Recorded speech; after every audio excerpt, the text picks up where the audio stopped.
Welcome to the Business Shop Podcast, where our guests speak on meeting the challenges of entrepreneurship, as well as offer tips and advice on business, marketing, technology, and more. Whether you are a newbie or a seasoned professional, this episode is for you. I am your host, Audrey Wiggins. Let's chop it up. Shop Squad, my guest this episode is Naranjan Nota, and she's a spiritual guide, mentor, and teacher. She helps us identify how others' opinions and judgments may deter us from meeting our goals. And I'm saying our goals, and the actual paper says your, but we're going to make this inclusive here, both personally and professionally. She dives into the core karmic issues that manifest as anxiety, depression, lack of self-esteem or self-worth, and a fear of being visible, and transforms them into understanding, knowledge, and wisdom, resulting in joy, peace, and an enhanced feeling of compassion towards oneself and others. Naranjan has spent over 2 decades learning and reigniting her energetic gifts, working with the unseen higher realms and bringing them into a form for humans, for us to understand and process energetically. She invites us on a courageous journey to transform ourselves. Now is the time to embrace the infinite possibilities that await us at the convergence of our mind, body, and soul. Naranjan, welcome to the Business Chop, and let's get chopping. Love it. Let's go, Aubrey. Thank you for having me on the show. Yes, absolutely. So just right out the gate, what brought you to this practice, the understanding of the energy of connection of the mind, body, and soul? And for those of us who may relate to the unseen as God or Lord or Jesus, how does this all fit together? I got into the capacity of me doing it where I am today from my own life experiences. Life will always present us challenges. That's why we're here. So it's up to us to find the right tools and resources to be able to unwrap and unravel them with whatever resources that we have. I sought out many Western, third-dimensional, very physical being solutions to some of the challenges that I had. Mm-hmm. They didn't quite hit the mark. So then I went into the esoteric and the energy world. Okay. To find my solutions. Mm-hmm. I'd always had a sense of curiosity and a knowing and a connection to the unseen realm. And as I grew up in life, as we all do, we have these beautiful thing called experiences. It led me further and further down that path. And as I was able to resolve and understand and gain greater connection with my higher selves, I was then guided and directed to support others on their journey. Well, Naranjan, you talked about a little bit, you shared a little bit of your experience as far as your journey. So let's get a little bit deeper of why you were searching, what you actually found, and bringing that up to date for us. As children, as individuals, we are all taught and raised with certain belief systems and certain expectations, if you will. The unnatural, our parents, our peers, our community want the best for us. However, that sometimes can deter us from our true essence of who we are. And it can pigeonhole us from really blossoming into who we truly are in all the greatness elements. Not, I want to be a great business leader and this is what life looks like. That was unwrapping, unraveling in my own personal life, from what my professional career looks like, but also what my personal life looks like, who I engaged with, who I interacted with, the circles I connected with. All of those pieces were influenced from my upbringing. And while I was told, be a good girl and follow these rules, and this will happen. Mm-hmm. And I did all of those. But this never happened. Wow. It wasn't your purpose. That's one perspective. Okay. So that's what really unwrapped for me a deeper connection of why is this not happening? And why did these rules and how do these rules dictate so much of my life? Mm. Not to say I wouldn't have been a good person, because I think I would have. But this prize at the end of the game that we all have, knowingly or unknowingly, didn't materialize, which shook my entire world over a period of a long time, a number of years. So that to me is the greater influence of what's really out there for us to unwrap and unravel as we connect with our soul, and how much influence as we get grown into these human adults, those primitive years, how crucial they are, and how much that influences who we become as adults. Yeah, absolutely. So then, but it's never too late. Absolutely not. Yeah, because we do sometimes drag through life and we're unfulfilled and not satisfied, and we really don't, know why we're feeling this way, and we don't know how to feel any other way, or the steps. What do we need to do? Which you can answer this question for us to, to start that journey or to get out of that. How do we find that? Awareness is a really beautiful word. What we know is when we become aware of something, we can do something about it. When we're not aware, so for instance, before you started to learn to drive, I'm going under the huge assumption that you can drive, Aubrey. Okay. So if you before you learned how to drive, and yet you was a passenger, you was a pedestrian on foot, following foot traffic, recognizing there's a red light, a yellow light, and a green light, has little context. Okay. As a pedestrian. Yes. But as you became a driver, it gave a greater perspective. So we need to honor the pedestrians that come through, and this is what happens. It's the same thing with the awareness of people, things, and places and experiences that come into our lives. It's the same thing. The more we can be aware of, oh, that happened there, and it made me feel like this. Now I'm aware of this feeling. Now I'm aware of this conversation and the reaction, the result of that conversation creating this reaction. We can go through life on default, as we do. Yeah. Autopilot. What to do. Yeah. So pulling back the autopilot and being aware of the specific words that we use, how we feel in our body. What are we ignoring? Because we're all spending so much time in our mind. For sure. And then the heart goes offline, which is the opposite of what the soul wants. Yes.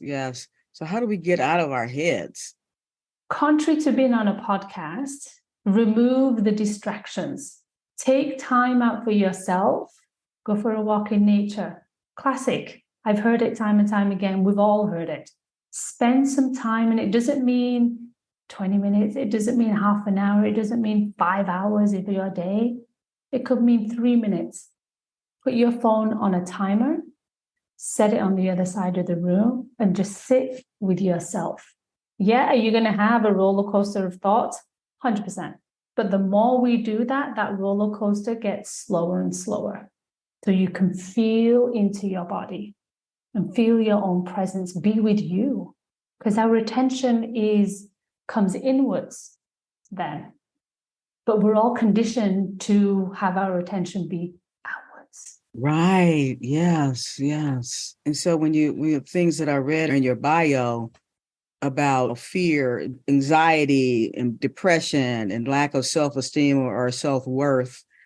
And so when we're sitting with ourselves, and with each given time that we do it, as you say, into that roller coaster slowing down, are we seeing things going by like in slow motion? And explain that out, because you're the expert here.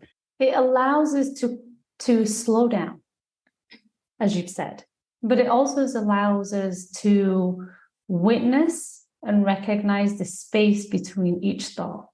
So when we're all charged up in our mental mind, and we're going and going and going, and there's this thought and there's that thought, I got to do here, got to go there, got to do that. It's all spinning so fast. Mm-hmm. And when we slow down, so the thoughts are like back to back.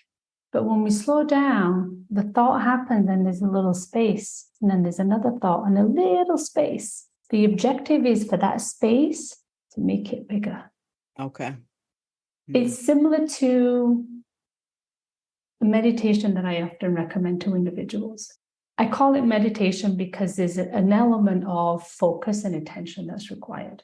Okay. So we breathe in and we breathe out very naturally without even thinking. The invitation here is to focus, draw your attention, not to augment your breathing, but draw your attention from the top of your breath once you breathe in, when you exhale, how to breathe out. There's a little bit of space there that happens. So naturally, you're breathing in and you're breathing out so fluidly. Yes.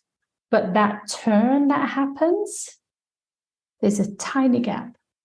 So, and what happens then once that gap gets wider and wider? What's going on? We push away all the mental chatter that happens, and that gap, that space, invites an opportunity for a higher version of ourselves. Call it divine, God, our higher self, our soul, our spirit, to come in.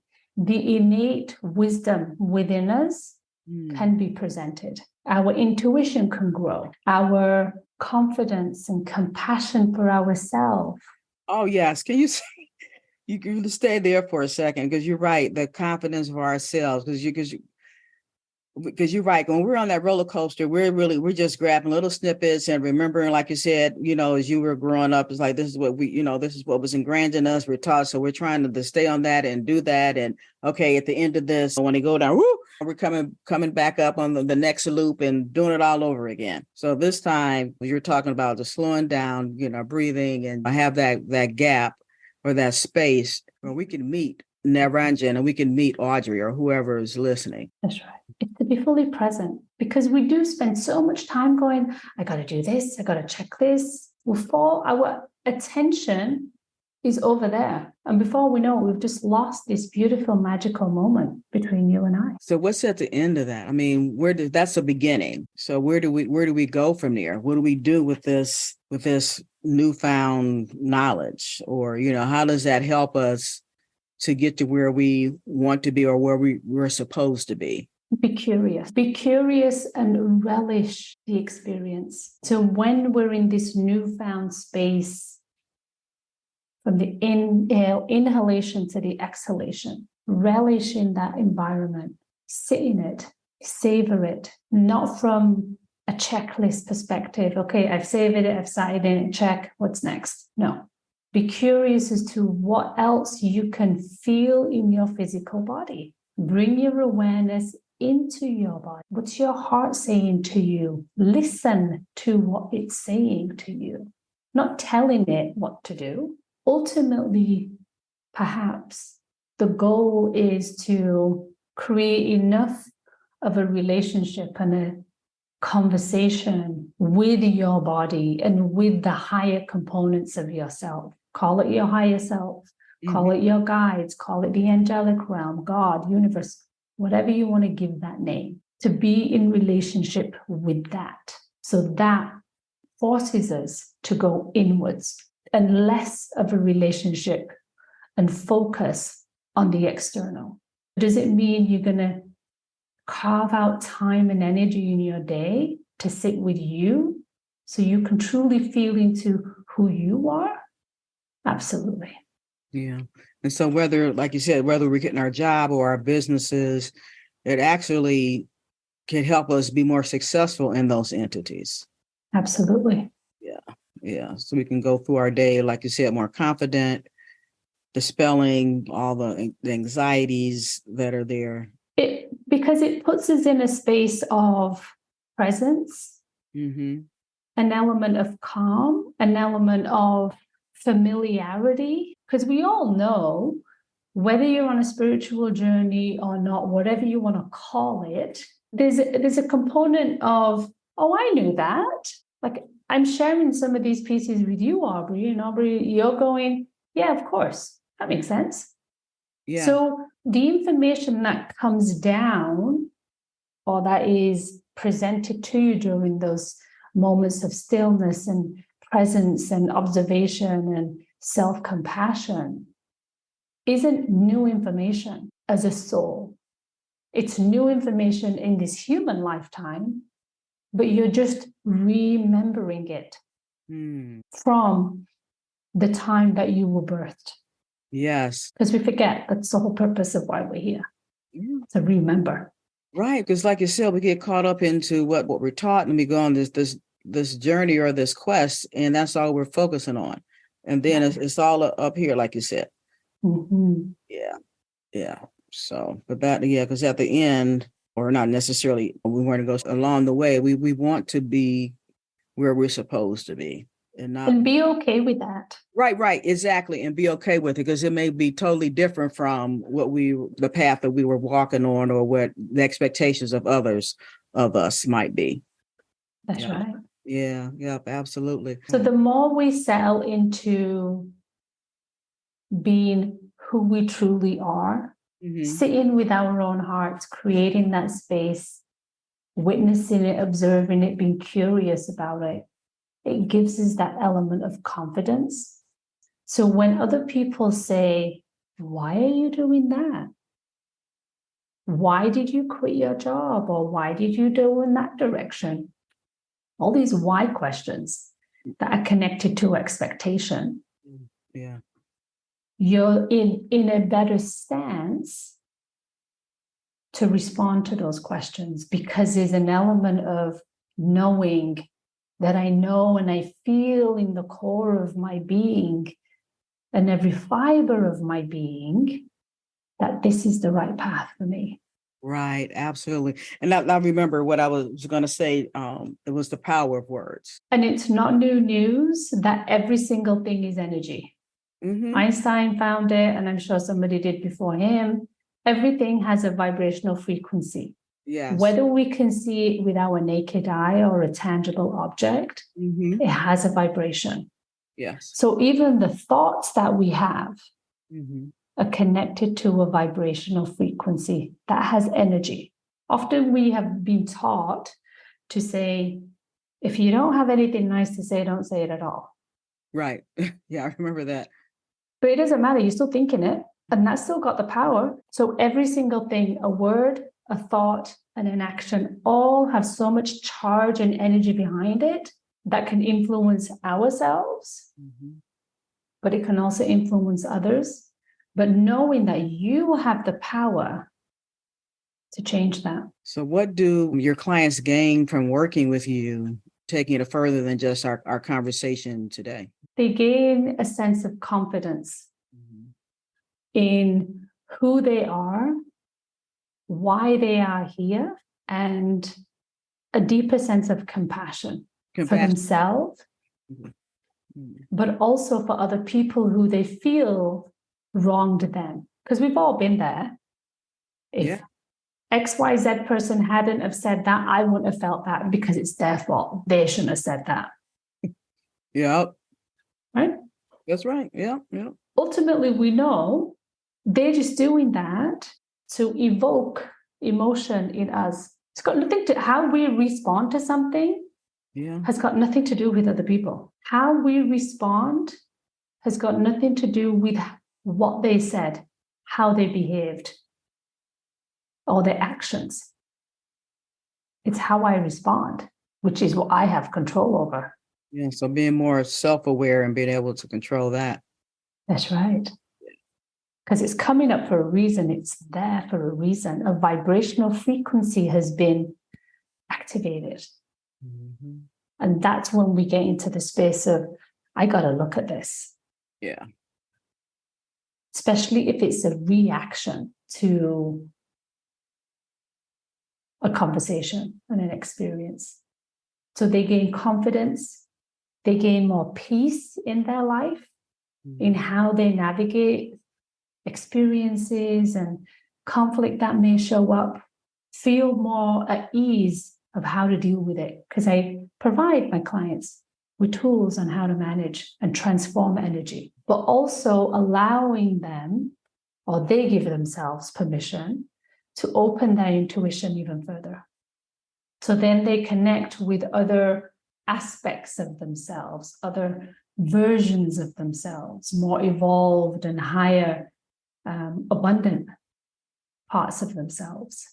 And for many, it's, again, confidence in they're not going crazy when they get these visions or they get this message or they hear this voice or anything, because that's just opening their intuition and tapping into some of their clair gifts, if you will. So their clairaudience, clairsentience gifts. Because some people, we all have it, but some people's gifts come online through my program even more. And then for them to nurture it, they need a safer place to nurture that, and someone to validate them to a certain degree. You're not going crazy. It's your intuition talking to you. So it really empowers them to move through the world on a much grander scale beyond the naked eye of what we can see. Yeah. Because we're sentient beings. How can we get in touch with you? Absolutely. They can reach me at brightshininglight.com. And my socials are on there. I'm on LinkedIn. I'm on Instagram and Facebook. So I encourage and invite individuals to tap into that curiosity. Okay. And book a consult if they feel inclined to wanting to unravel more about the unseen world, and maybe want to change for the good some of the aspects of their life by learning from what they've lived through. All right, because I know you have your coaching sessions, and we can sign up for a discovery session. Absolutely. And I have a gratitude journal, because I'm a great believer of how we set ourselves up for the day in the morning is just as crucial as how we go to rest at night. So I have a gratitude journal that takes you through the year. It becomes your little Bible, if you will, your little friend of how to navigate life. And you see your own progression because you're writing it every single day.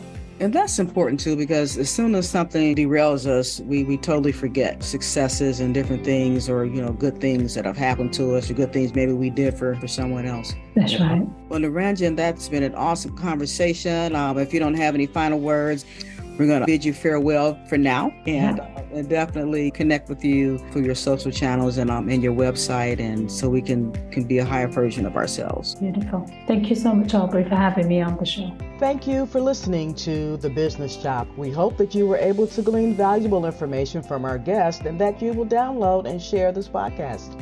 Your rating and review is much appreciated. To go deeper with our guests, please visit their website and social channels. To learn more about us, please visit businessshop.info or altogether.biz, where we will help you expand your brand.